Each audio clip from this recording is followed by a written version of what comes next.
Consent in ABA by James Curtis, June 28th, 2026. The objectives for this staff training will be going over definitions, the importance of consent, step-by-step instructions along with examples, best practices and guidelines, interactive time, review, and questions. Consent versus assent. Consent is a legal approval from a caretaker to provide services to the client and collect data information. Assent is the approval of the client to engage and participate in services. Assent withdrawal is when the client revokes their agreement to engage in services. We will touch a little more about this one later. Why is this training important? So, this training is important for RBTs to understand that getting consent will reduce the chances of traumatic events for clients, providing ethical, compassionate care, and protects the client, but also the staff. A lot of early ABA adults who were diagnosed with autism have grown up and have mentioned that ABA was traumatic for them. So we're trying to take scientific evidence and information from them to make sure that we are doing our best to protect our clients, and we can do that by getting consent. There's different types that we're going to discuss. We have informed, voluntary, specific, and ongoing. Informed is the process of getting legal consent from caretakers or clients before services are implemented. Voluntary is that they have to agree with it on their own free will and can freely back out of it at any time. Specific is consent that is only given after an explanation of what services entails in great detail. And ongoing, it means consent can be withdrawn at any time. Withdrawn was capitalized because I just really wanted to point out how important that is. And that's one of the key things we're going to take away from this training. How to gain consent. We can do this in numerous amount of ways. We can verbally gain consent by simply asking, hey, do you want to do this? Or hey, it is time to go. And they simply say, okay, yes, or no. Written consent is more like we're going to provide guidelines and like, this is the treatment plan and this is what we're going to work on. And then the client or caretaker will sign off on that, agreeing to it. Visual supports are for some clients who might not be able to verbally or write their consent. So that is like a yes button or a no button or just a visual picture for them to help communicate their consent of either yes, they're okay with this, or no, they're not. And then for more of our nonverbal clients, we might do a little bit of role playing. That could be playing games like red light and green light to learn the importance of like red light means stop, no, green light could be go, yes, continue, and just using that to help get consent for those clients. How do we document consent? Well, first we can do the pretty easy one, which is just written consent. We will have a written copy of them signing off on that, and we will keep that into the files. The BCBA will also be able to add programs for the RBT to record. This could be like accepting mans for breaks, no, or help to complete a task, and then we will have data documentation showing that we're, honoring these mans and accepting it.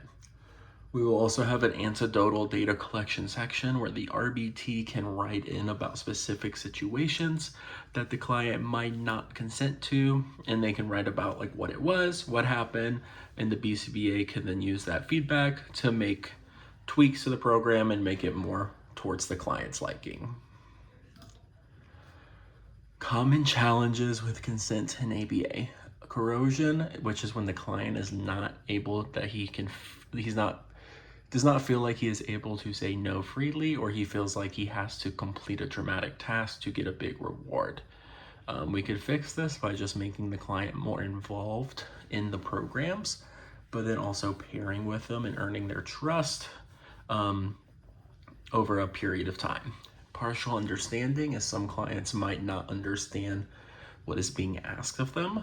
So we can work on this by just making visual aids or breaking it down to make it more easier to understand. And then, developmental limitations, which may impact the client's ability to say no or communicate their wants or needs effectively. and that is just meeting the client at their level, either giving them the tools and resources for them to increase their functional communication or to work on that.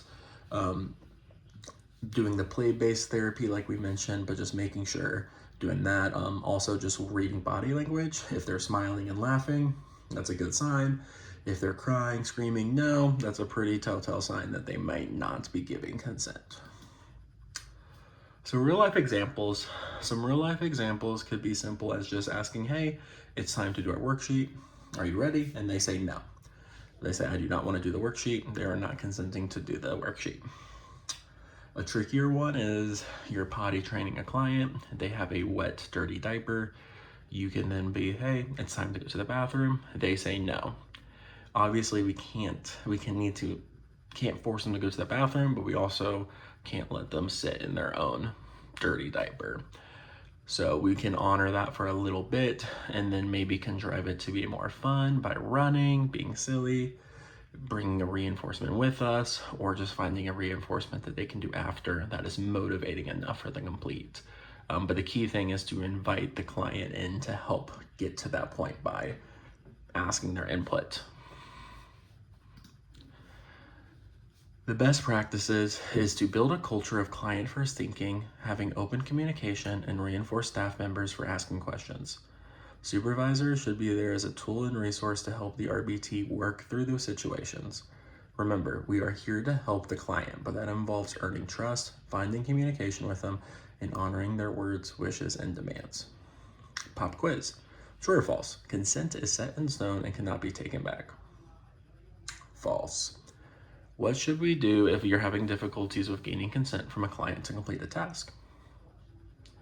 Yes, you should reach out to your BCBA and collaborate with them about steps you can take, or maybe even changing the task to make it more client focused. Name one common challenge you face with consent in ABA, and how can you work on that challenge? Yes, that is correct. So to conclude, consent in ABA is crucial. It is ongoing and can be revoked at any point. Not gaining consent can be harmful for the client, and having open communication with the client-first mindset will help the RBT be in positions to help the client instead of causing harm. Here are some resources listed. These articles go a little more about consent and assent in ABA, along with trauma-informed applications of ABA. And then the Do Better Collective is from Dr. Megan Miller, and they have podcasts, blogs, and a bunch of different resources about client-first therapy and how to make sure that we are being ethical. Thank you so much for the staff training. Make sure to always listen to your client, follow their lead, and you guys are working together. We need open communication between the RBT, BCBA, client, caretakers, and everyone in the building. It takes a village to create ethical, compassionate care, but it's worthwhile because if we achieve it, a lot of good can be done. Thank you.